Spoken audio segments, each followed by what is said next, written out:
to another episode of That Crazy Triangle Guy. Here we are looking at the Bitcoin US dollar index on the 4-hour time frame. And Bitcoin's breakout has begun. And on the last very short video that I did, I pointed this out, that it was beginning. Everybody was sleeping though, so it was very, very quiet and short. And I got cut short a little bit. But from our green symmetrical triangle, you can see we broke out of it here, came back up into it. This is a 4-hour chart. But you can see how we did trade right along the green parallel triangle and here too. Broke out a little bit of it here and came out here. Now these yellow lines are new. These are new yellow lines here.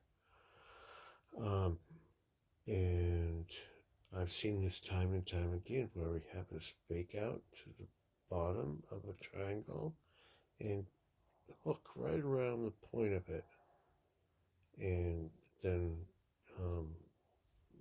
bust out. We bust to move upwards.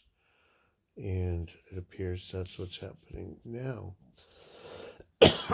Excuse me. But I was very, very curious. This piqued my curiosity, this little hook thing that I've seen so many times.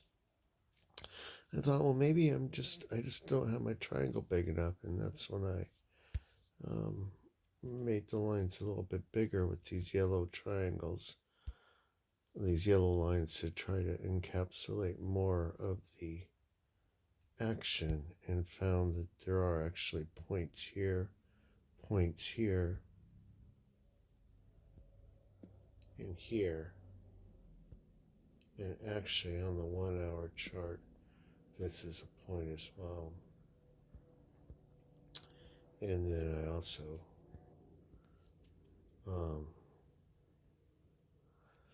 drew a yellow line up top to enclose more points as well.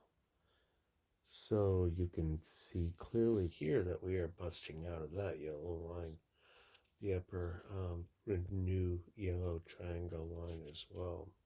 You switch to a 1-hour. And first of all, yeah, you can see that right there, it hits right between those two candle bodies on the 1-hour. And up top it goes to the highest point. I went right through this because that would be really a, let me extend this line right here, this yellow line. Because that would be a, shoot, I don't know if I can do that.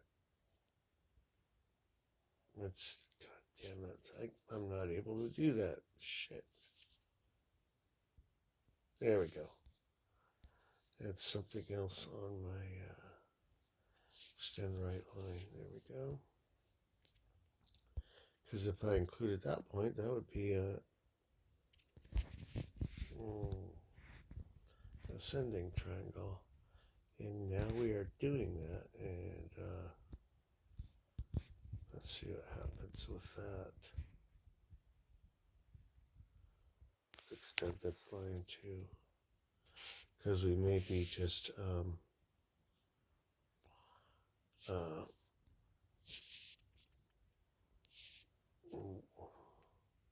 what the hell's going on?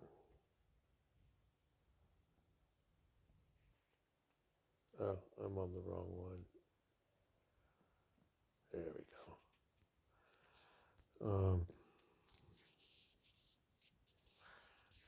Right line. We may just be getting trapped within this triangle here. Do something like this. Possible. We shall wait and see. But aside from that, you can see we are breaking out of this triangle as we did bust up here. And the next hourly candle, we came back down and retested it. And let's go on the 5 minute. 5 minutes where all the action is. You can see price action or volume. Volume is increasing, and somebody in particular knew, hey, we are about to bust a move right here. Right as soon as we broke above this yellow dashed line right there. And what is that yellow dashed line? Oh, it's a center line of,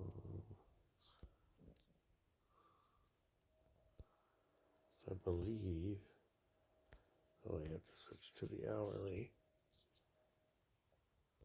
Oh, it's not a center line, but it is a parallel line to many other lines. Perhaps it should be a center line. I will have to figure that out.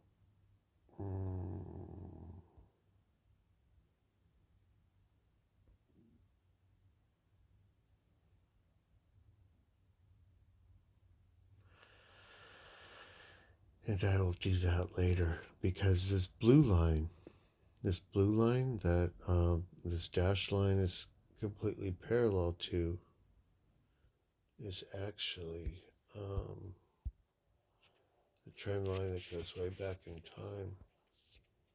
It's the trend line. Okay, my dash line does go back.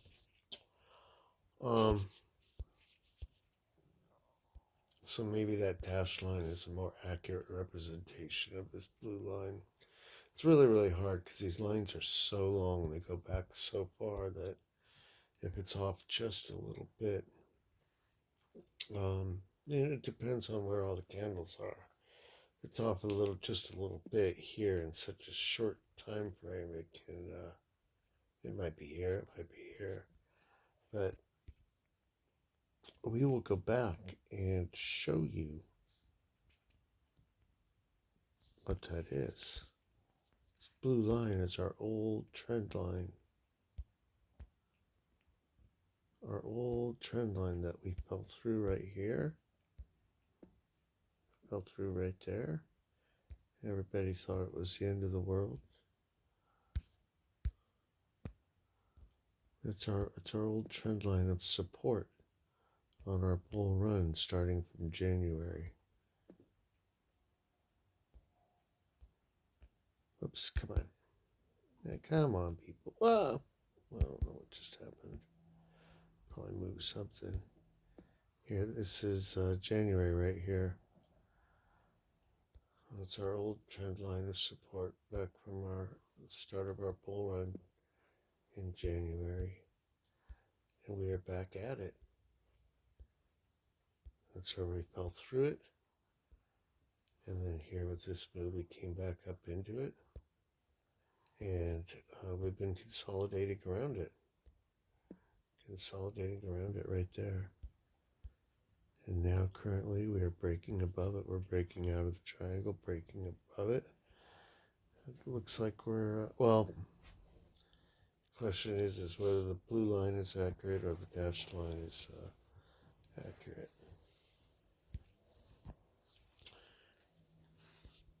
Because you can see here, it looks like we're getting rejected off the blue one.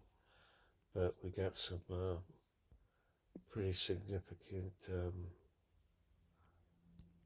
volume off of when we broke through the dashed line. 1600. I mean, for a Sunday morning, it is. So that's what's going on. Bitcoin is about to bust a move. It's just testing this area right here. Once it clears that, I'd say the blue line to be safe. We come up here on the next hour, come back down and hold on that blue line. Like I said, it could be the dashed line. These might be off a little bit. Then it may be bust a move. Bust a move up to at least up to this green line. Well, I shouldn't say that. At least up to this yellow line, as we may be creating an ascending triangle. So look for that at around, well, we probably will get resistance here since that's the highest point, our local high, about around 35,100. We'll probably get resistance there. So if we break that, our next stop would be probably around 36 8-ish. So we'll see. I've always thought that we will come up through here and probably trade on the top of this in the $37,000 range initially, maybe some consolidation here, and then continue to trade between this orange dashed line and this green dashed line, 42,000. Now that orange dashed line, funnily enough, is part of a parallel channel that I just created. Like once again, the bottom enclosed by these blue lines. And why is that? Because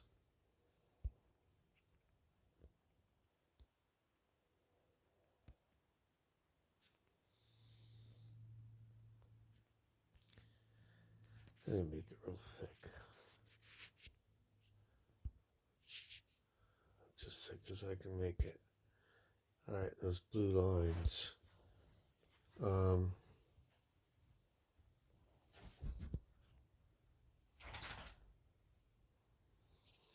The top of the blue line goes to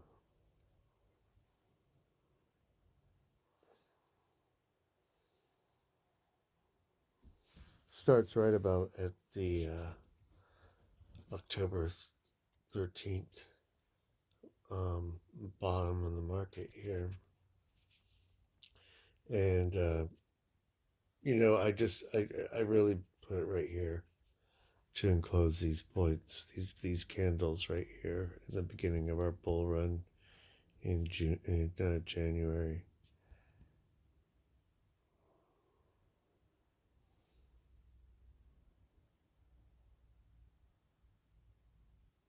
And that's basically about it. So, as much as possible, the top of the channel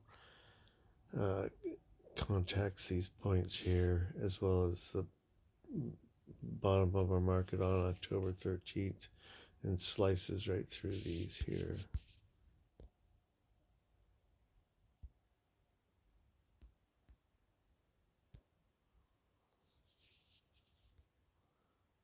So, yeah, you can see how candles close on it and hooked up to it here. So, yeah, and you can see how we traded right on top of the orange line here, the orange center line. So I think that's a pretty good channel representation of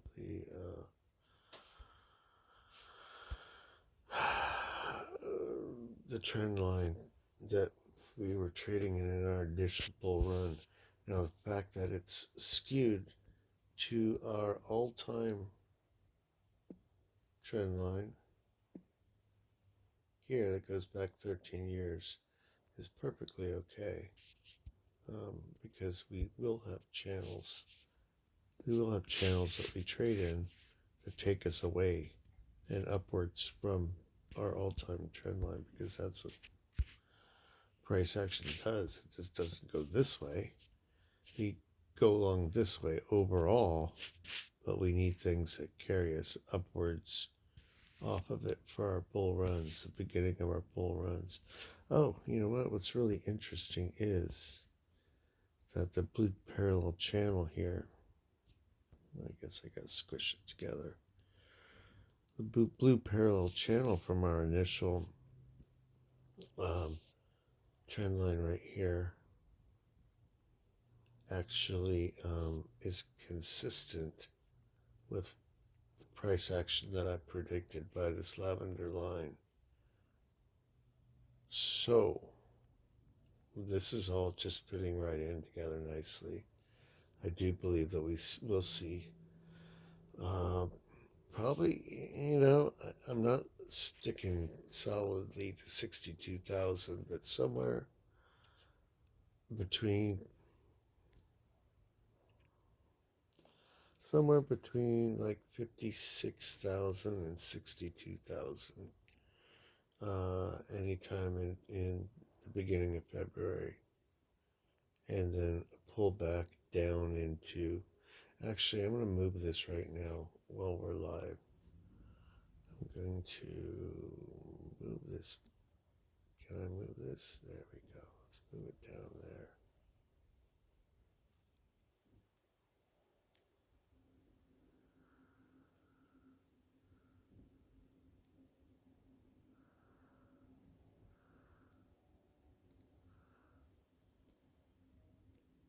Maybe something like that.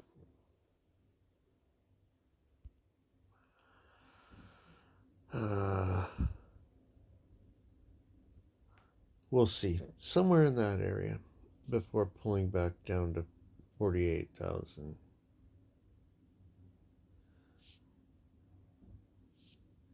So let's go back and see what we're doing currently.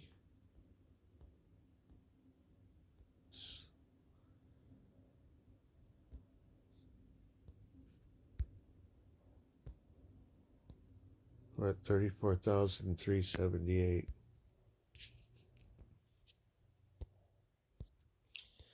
And I will bring up something else right now on the daily time frame. Let's go to a 5 minute or an hourly, maybe. Yeah, that's getting smaller.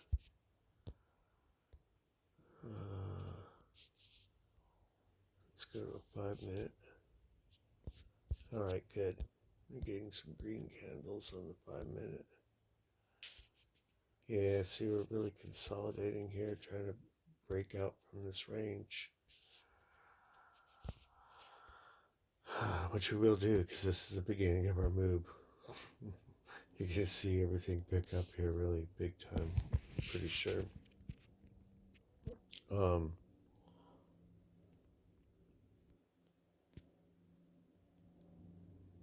so the other point I was going to make is that CME futures, I think the high of Friday was 34,690, I believe. Let's just go there. CME futures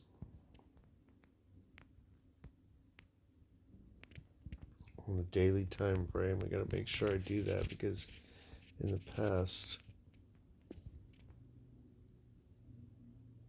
Oh, what?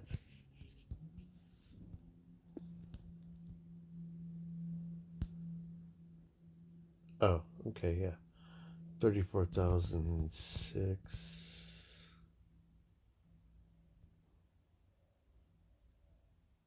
45, it looks like.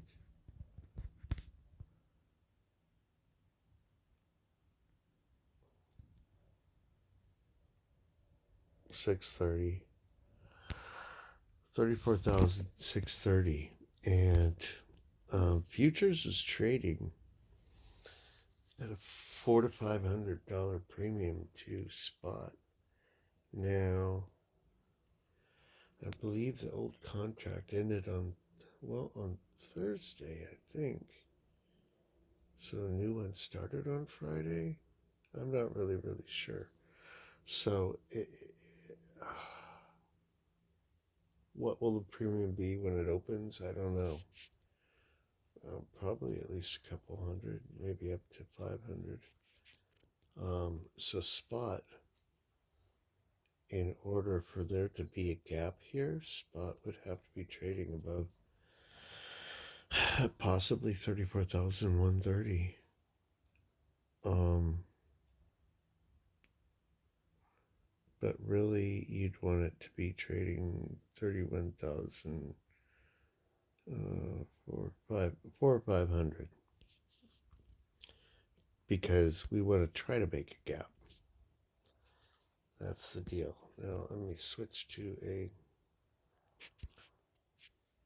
um, let's switch to a different chart for a second here. Let's save that one. And because I did make some different lines on that, we're going to load an unnamed chart. We are on. Oh, did we go off of CME futures? We did for some reason.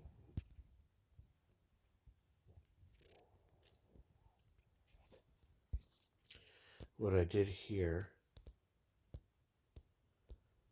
on CME futures, because there's this myth, like an urban legend, that we must close these gaps that we create on CME futures. And it's promoted a lot by Zombie. And I love Zombie. He's a good guy. Really, he tries to be honest with what he's doing. One thing, I don't like that he starts his trend lines on a wick and continues them on a body. I think some of his lines and his analysis is a little bit off, but I mean, he does try to get exact with some specific numbers for trading, but I think, well, anyway. And one thing he's always talking about is these CME futures gaps, and I know it's a thing with stocks and everything that you do have to close gaps. But here's a $250 gap in July of 2020 that has never been closed at what's at 9,000, 9,700, somewhere around there. Here's just a little $20 gap. I mean, it may seem insignificant, but it is a gap right there. And that is October of 2020. That one's never been closed. Further on, and this is from our previous bull run. So when we get a gap like that, we see huge movement upwards because a lot of people are getting shorted out and liquidated and all that kind of crap and FOMOing. Same here. We tried to come down and close this gap. And this is a scenario that I'm looking for, because everybody's thinking, oh, we got to close the gap, close the gap. A lot of people shorting and selling and trying to do that, thinking they're going to make money. No, they get liquidated, or they get freaking buy up they got to buy everything back up, and it creates this significant price, whatever. Here's another gap. Now the rest of the gaps have gotten filled, but only because of the following bear market, which happened most times. Most of these got filled like a year and a half later, so wasn't anything that was immediate and no stretch any way whatsoever. There's a $600 gap in December 11th, 2020. Now, I'm going to make another video just talking about this.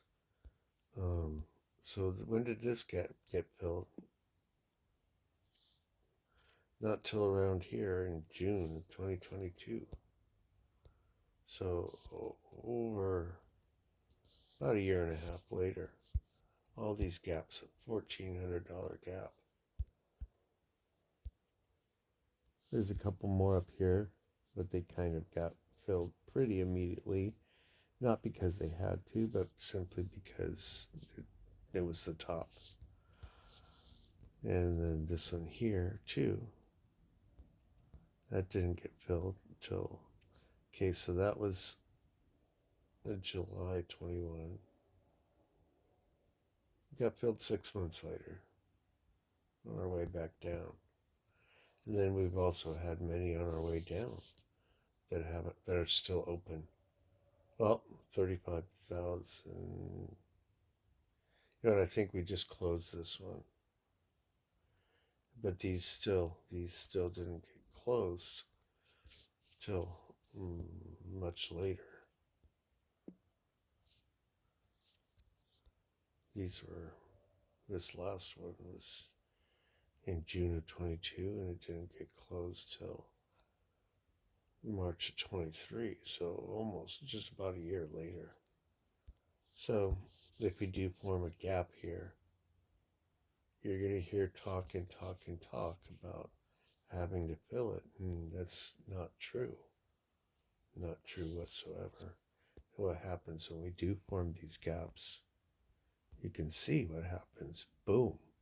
Explosion upwards. Explosion upwards. Now, unfortunately, this is the only history we have because CME Futures doesn't go back. Well, there are some more here, but that's about as far back as it goes here.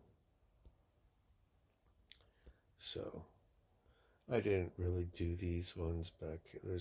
I see one right here, but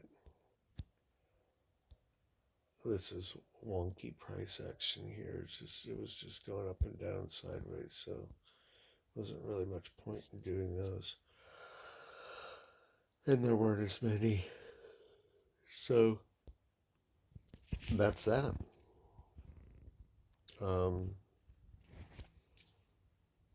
We're at 34,373 now. So if we continue here, there's a good chance that we... Okay, so here's another line I have on another chart. This is the trend line I'm talking about from January through there, through there, through there, and currently here. So see, depending on how you draw it, because it's so long,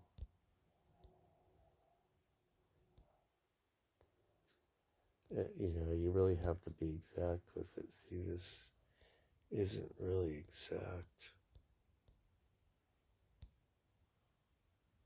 See, it needs to come down a little bit there. And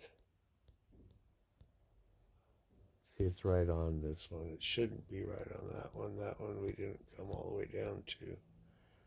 That's why. See if I brought it down to that. See, it just really depends on what lines. It's really kind of a gray area. The blue one that I have drawn on the other chart does come down to this point. I think the dashed line that I have on the other chart is more like this, but so the blue line that I have drawn on the other chart comes down to this point. The dashed line comes down to those, and then the blue line also comes down to here, and the dashed line they both come down to here, contacting that point. And kind of they both come slicing right through the middle of that. But they are, by the time they get here, they're a little bit different. So our trend line slice right through there, and we've been kind of consolidating up and down around that.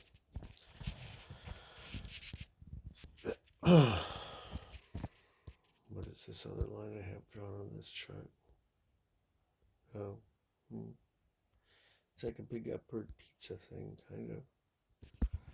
Anyway, let's go back to my chart with a lot of lines on it. I didn't really change anything there, so I don't need to save it.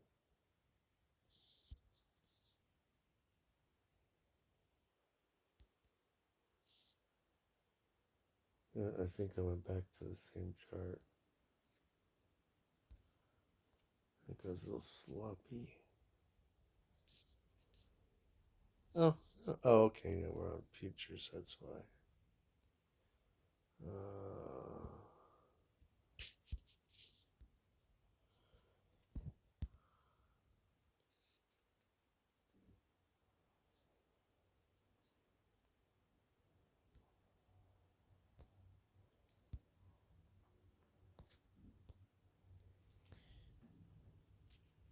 yeah, this is nice, nice, nice, nice.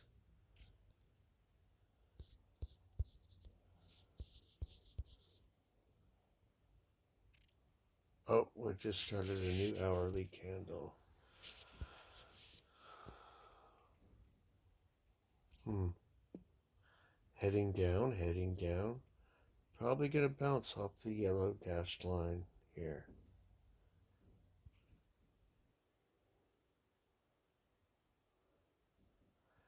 Uh, we'll see in a minute, actually. Let's look at the rest of the market. The total three's back up to. Oh, I can't touch anything because it'll open it up. Total three is back up to 354. Good. All markets up to 124. I also noticed renders taking off. That's pretty sweet. Yeah, I got some render cheap. It's up at 263 now. That's great. That one's gonna render's gonna. It's kind of leader of the market like Bitcoin. You know what? I touched the wrong one. I'm charting this one here.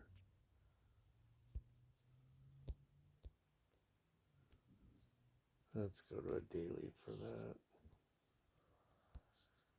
But I have the Bitcoin's acting very render's acting very similar to Bitcoin, where it broke through the daily Gaussian channels and through the upper portion of the weekly Gaussian channel here, and then it's just taking off.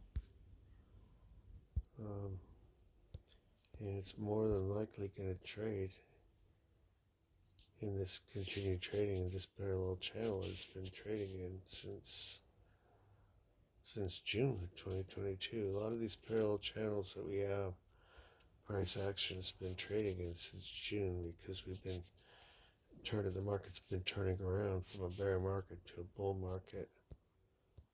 As I zoom out, let me go to weekly.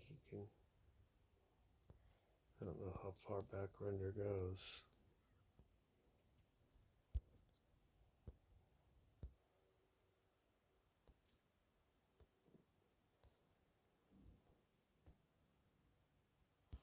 You can see what we're doing.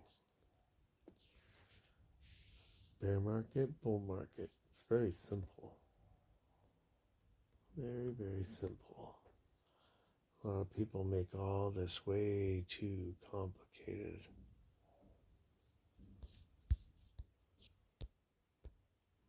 And so we will continue onwards and upwards this way. Pretty significant price increases here as we move along.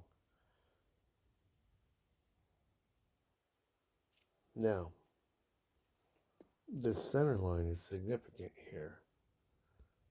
And we do trade in the bottom portion of it and we break up to the top portion of it. So we'll at least come up here somewhere around $4 through the end of the year, possibly up into the upper portion of this channel. So let's go back and see what Bitcoin's doing.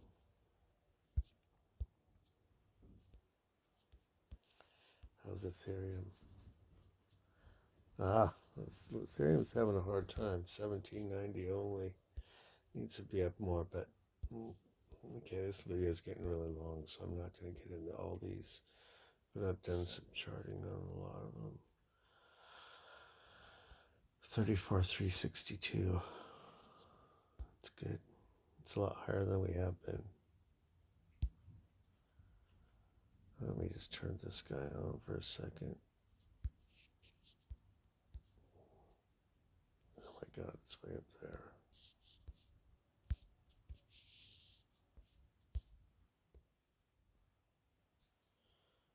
Let's go up and out on an hourly. Yeah, see? Huh. Should I call it or what? Look at that. Came right down. I mean, this is live. This is what's happening. We came right down to the dashed line, like I said, and bounced off of it. That's why I have all these lines here, because they are significant.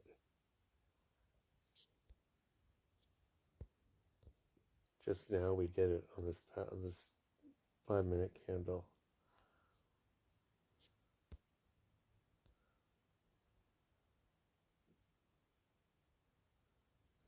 Come on, don't keep going down. We got 30, 35 seconds left here. Yeah, make a green candle, boys. Come on. This is where you can see the real battle on the 5-minute chart here. I'm hoping I'm not going to run out of juice before this. Let's see what happens when this closes. So I'm going to make another video. I'm going to start making some short videos discussing key topics that I'm going to pin to the top of my channel. And I'll make one about I would have liked that to turn to a closed green, but you can see we're going to start pumping up from here. Yeah, see how it's pumping up from here? Because we successfully closed the last 5-minute candle bouncing off of this. So boom, this one's going up. But we are super zoomed in, so boom going up is really not a whole heck of a lot. All right, so let's see what happens. But you're seeing it live here. So like, subscribe, share with your friends, because you're not going to see this on any other channel. Look at our green candle go. Yep, look at it go. Let's see where it's going to go. Come on, I hope it goes up to there. Go up to there. And see on this 5-minute chart, we did get rejected around here. It's really weird. I think maybe the other people in the market have a hard time figuring out which line is more accurate too. Or maybe it's just kind of a general range that we're in. You can see though that this yellow dashed line really holds a lot of significance. So I'm going to have to go back and reanalyze exactly how I drew that one. Well, we can now. Let's go do that now live. Let's do it. So let's see what points we hit here. Okay, see the blue one hits the bottom of this candle.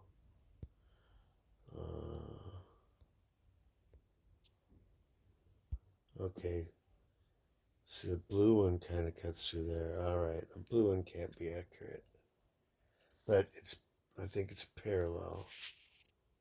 That's what it is. So this dash line does hit that bottom of that candle pretty accurately.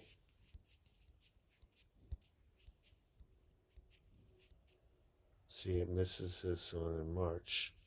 That one didn't come down far enough. You can't draw a line that goes through there.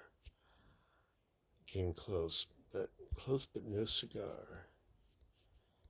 And then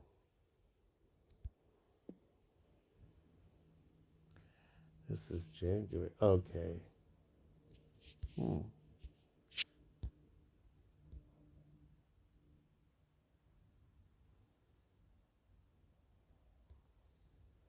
Well, the blue one contacts this one. This one's off of it a little bit.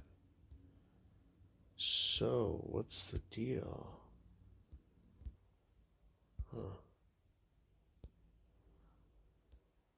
It's really, really hard to get these lines because I think I was trying to draw them on a weekly time frame. I think that's what the deal was.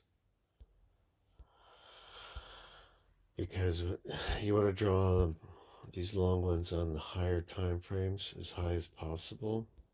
Because when you move to the small, if you draw them on the smaller time frames, when you move to larger ones, be, they can get really way off. They change because what might be a point on a daily time frame or an hourly time frame is a different point on a weekly time frame. So going upwards, things change, but going downwards, the same point on a weekly time frame is the same point on an hourly time frame. Even I'm gonna have to. I had a really tough time drawing those lines, so I'm gonna have to maybe go back and get them that are ones that are really, really accurate.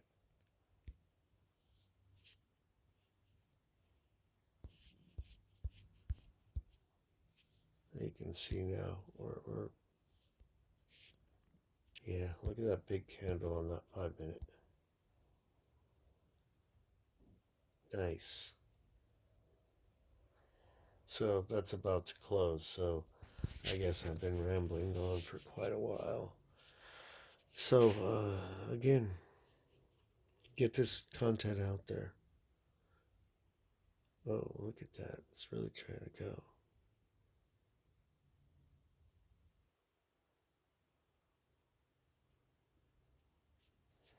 People know this is the breakout.